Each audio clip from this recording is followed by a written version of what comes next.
الرحيم. ما يخفالكش الشيء اللي مر به الفريق شيء صعيب.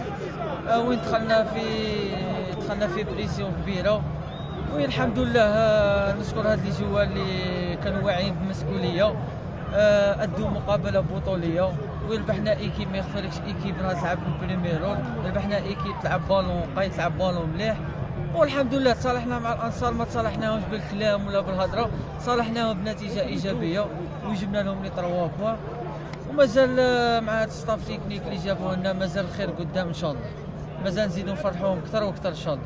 كما سبق وقلت فريق متصدر البطوله وتفوزوا عليه بالرغم من النتائج السلبيه اللي عانيتوا منها في الفتره السابقه.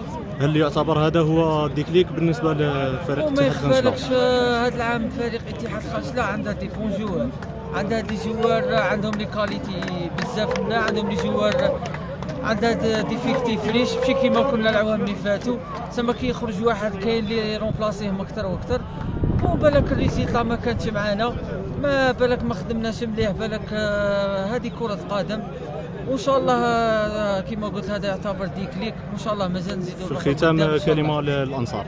ونقولوا للانصار سمحوا لنا على النتائج اللي درناهم، سمحوا لنا على المردود اللي رانا نردوا فيه، بالك ما راناش كيما كنا العام اللي فات، بالك ما راناش، الحمد لله وين فطلنا بكري ومازال الشامبيونه طويله، وان شاء الله نزيدوا نفرحوهم اكثر واكثر ان شاء الله. ان شاء الله.